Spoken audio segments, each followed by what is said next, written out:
Today I'm doing a transmission service, which is a drain and a refill on a 2016 Hyundai Sonata. This service will apply to several different vehicles and several different years. I will put that in the title and in the description. I will also put all kinds of other information in the description, links to some of the tools I'm using and the transmission fluid I'm using. So for any of those questions, please check out the description. There'll be a lot of stuff down in there. It's a pretty short list of tools and supplies that you need to complete this job. In this case, I'm doing it on a lift, so I've got my drain apparatus here for a lift. If you're not doing it on a lift, then you can just use a regular old drain pan. Of course, we've got a funnel to refill it. Again, link in the description. We've got a torque wrench to torque down our drain plug on the transmission once we're reinstalling that. I've got a 24mm socket to remove the drain plug. And then I've got a 3/8 ratchet and a 3/8 extension to open up the fill plug, as well as opening up the level check plug, which is more on the bottom. The last tool that we need here is our diagnostic scanner. This will allow me to access the transmission temperature, and we need to have it in a very specific range when we set the level. Again, check the description for that specific range and for this scanner. The one thing I will say is that I've gotten a few messages from people that are running this scanner, and I believe the updated software version is having issues accessing transmission temperature. So I'm still going to link this in the description, but you may want to look into that because I'm not selling these, and I don't know anything about them. This is an issue with either Zurich from Harbor Freight or the actual manufacturer of it. I'll have both of them linked in the description, but Innova is actually the manufacturer that makes these. And I'm not sure what's going on with that. I want to steer everybody in the right direction. So I don't like that they're having trouble with it, but this is still what I'm using and it is working great. So I'm going to link this in the description. The last thing that you'll need is the transmission fluid. In this case, I'm using Valvoline Max Life ATF. If you look on the back, it says recommended for use in, and it lists out specifically the Hyundai Kia spec that's called out for on this transmission. If you're not comfortable using an aftermarket brand like Valvoline, which is I believe they're like the original oil company, so I certainly trust them. But if you would rather go with Hyundai or Kia specific fluid, I will also link that in the description, and you should do whatever you feel most comfortable with. I use this whenever it is recommended for the application, and I have no issues with it. I have it on hand, and that's why I'm going to be using that today. So we've got this up in the air and ready to go here. One thing that I didn't cover in this video is removing, I actually have two panels off of this. I've got a front one under the core support, and then there's a rear one that goes under the engine and transmission. You don't need to take the front one off, but for the purpose of this video, we've got a little better access and a little better view for you having those off. There's just a number of fasteners, 10 and 12mm all the way around.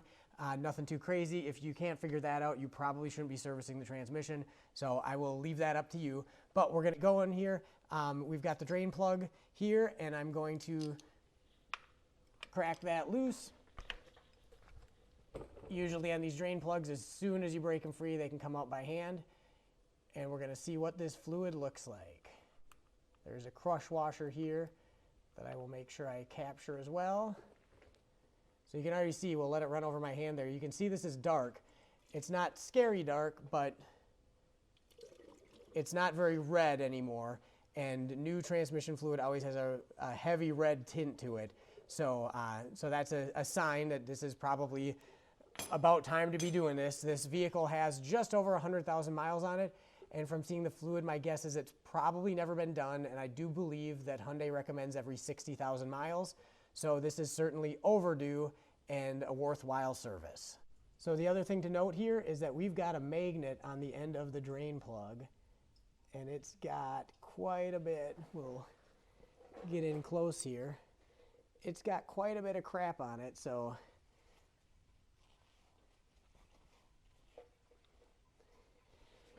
I would say it's probably appropriate for the 100,000 miles that are on this, but when you see that much on it, it kind of indicates that it probably should have been serviced more regularly.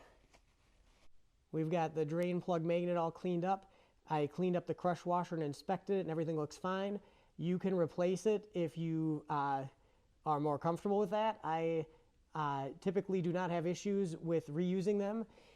If I do, I'll replace them. Otherwise, it is a relatively safe thing to reuse. So we just have a trickle going here. So I'm going to reinstall the drain plug, and I'm going to torque it to 32 foot-pounds. Back up top, we're going to remove this air inlet. This isn't mandatory, but it'll give us much better access. To do that, I'm using a Phillips bit in these 3 fasteners across the front. And basically, if you hold the base of it, you can then unscrew it. And once the top is most of the way out or completely out, then you can pull the fastener out. So we'll work our way across.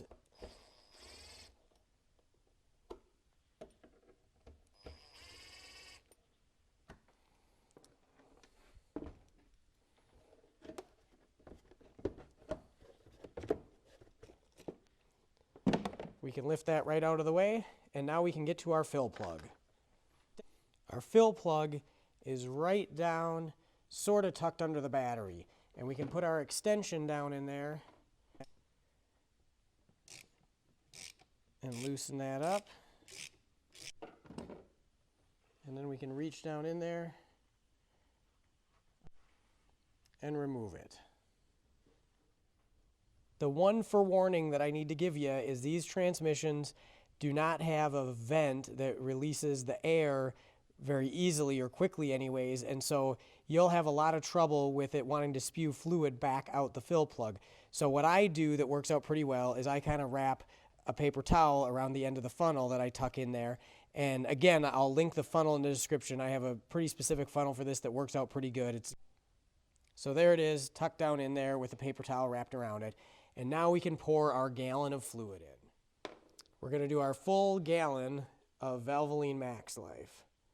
And I will also pour it slowly to help reduce the potential mess that could be caused by not venting. I've got the full gallon in. So now we're going to just take the funnel out and button it up.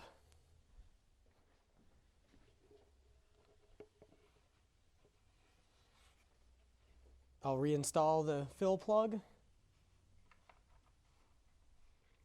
snug it down,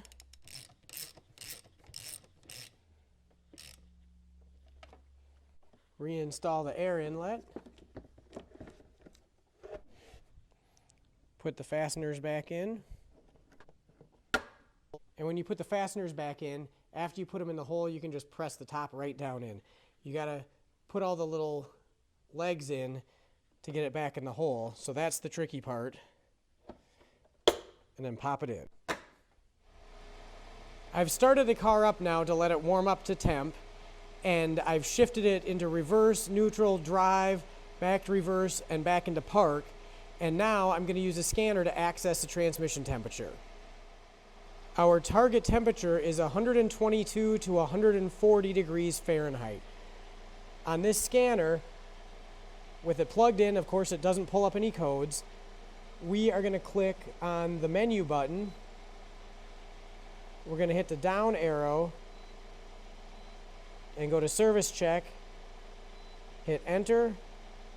2016 Hyundai Sonata. Is this our vehicle? Yes. And there it pulls up oil level normal and transmission fluid temperature 95 Fahrenheit. We're going to let this idle for a little bit, and then once we've hit 122, we're immediately going to start setting the level so that we don't overshoot the range while doing the procedure. We're almost up to the temp we're shooting for. I just want to reiterate, if you have one of these scanners and you could not access transmission temperature like I just did in this video, I would recommend sending it back or returning it to wherever you got it from. The software is the problem, not the scanner as a whole. But if you can't access it, you're not going to be able to. There's no updates on this that I paid for or anything fancy like that. This is straight out of the box from Harbor Freight, since this is a Zurich brand. We've hit 122, so we're going to go underneath and we're going to drain off the excess fluid.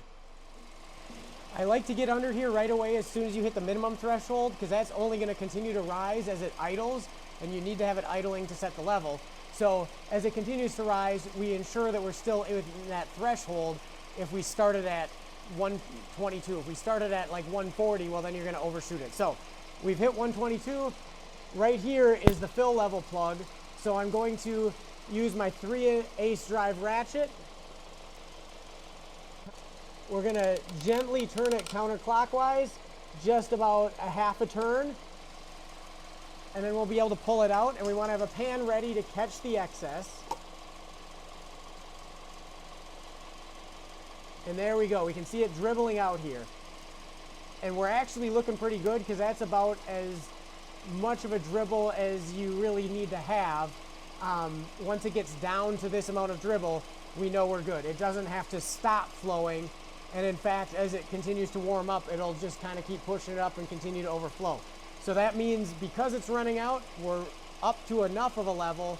And because it's that small of a trickle, it's an acceptable level. So I'm going to just put this plug right back in. And then we're going to turn it clockwise. We'll put our ratchet back in here and carefully snug it down that last little bit of a turn. We're going to wipe off the little bit of a run. Then we can shut it off, put our covers back up, and we're done with this service and ready to go down the road for another 60,000 miles. We'll see you next time.